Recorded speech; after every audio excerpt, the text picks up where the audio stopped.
I'm Alex Radcliffe from Board Game Co, and today I'm reviewing Circle the Wagons' Second Shot from Button Shy Games. I don't recall if I've officially reviewed the first Circle the Wagons. I know I've talked about it a lot, I've definitely rated it and all that stuff. I'm a huge fan of the original Circle the Wagons, and Second Shot is more of the same with a little bit more.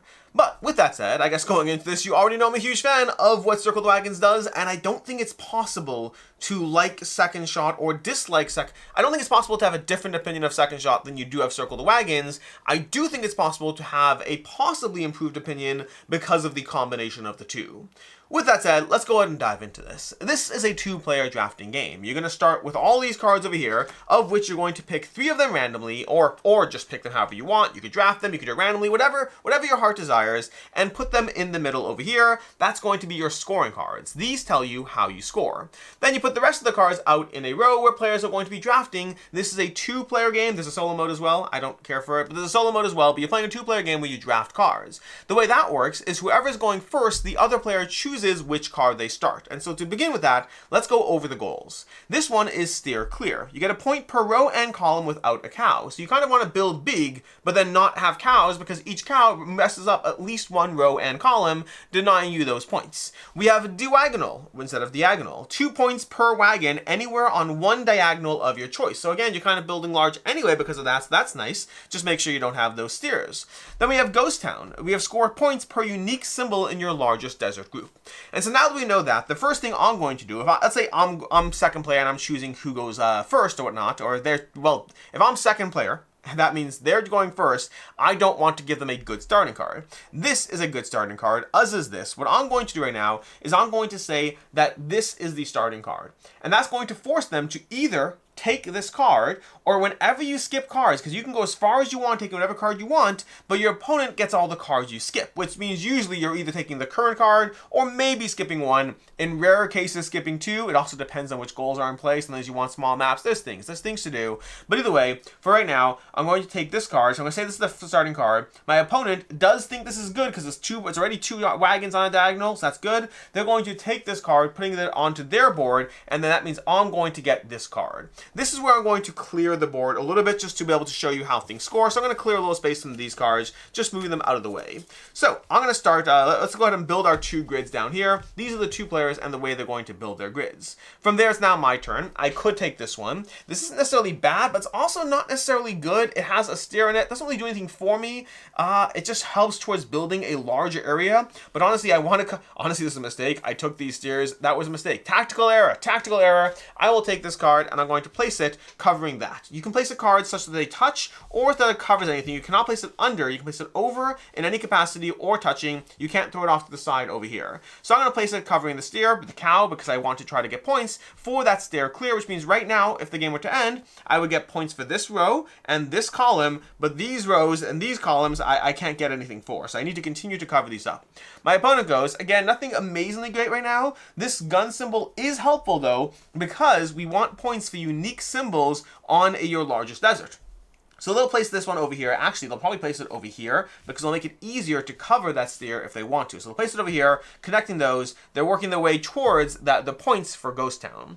Back to my turn over here. Again, not a particularly useful card. In fact, I'd argue the only relevance is actually not the worst. It gives them another wagon, which I don't love. But then I'll get the wagon after that, so that's not bad. So I'll go ahead and take this card, and I'll just work towards building a larger area. So I'm working my way towards those larger diagonals. Keeping in mind, by the way, another thing I didn't talk about is you do get points. In fact, I'm actually going to place it over here because of that. You do get points for your largest area at the end of the game in each color. So for example, right now, if the game were to end, let's move these over here. If the game were to end, I would get 2 points for this blue. I would not score this one because it's a separate blue area. This is a different colored blue, so I'd get 1 point, 1 point, 2 points, 1 point, and 1 point. You want to try to get groupings of colors. That's where this card is going to help him a lot, but I'll get this one anyway, so potato, potato, as far as I'm concerned. He'll place this here because of his diagonal, hoping to cover that with another wagon later. I'll take this one, getting my first wagon in play, which is awesome. Can I use it to cover a steer? I may as well. We're going to cover that steer, that cow. It's a cow. We're going to do that.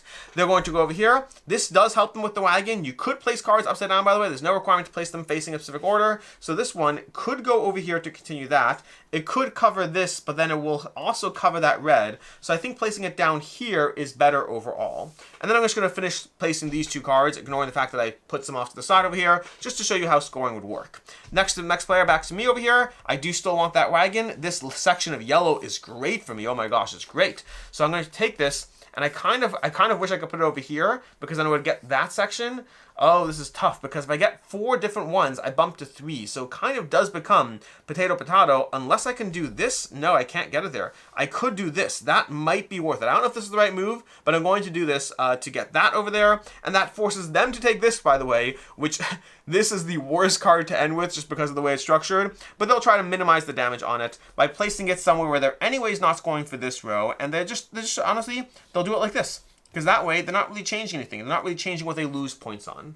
That's going to be the way we set these up over here, and now we're going to score each of these. So, scoring my board first over here. I don't lose any points for any cow, so I'm going to get 1, 2, 3, 4, 5, 6, 7, 8, 9, 10 points.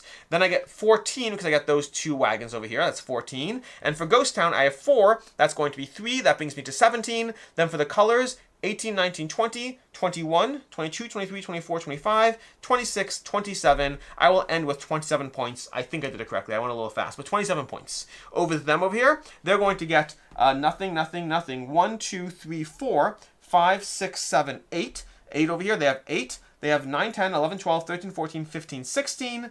And then over here, they get 17. And then for their colors, they have 18, 19, 20, 21, 22, 23, 24, 25, 26, 27. Did I just score a tie game?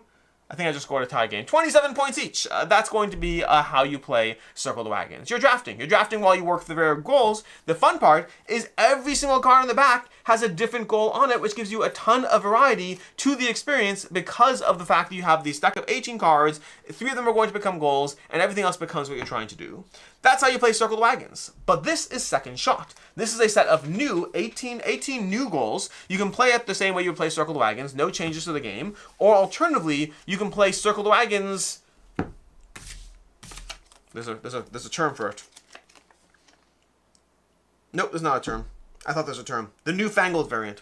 Alright, there's 2 ways you can play Circle the Wagons differently with these cards. The first is if you have the original Circle the Wagons and this, you can pick any combination of cards. You don't have to pick cards from this deck or from that deck. You could just pick any 3 cards and play the game that way.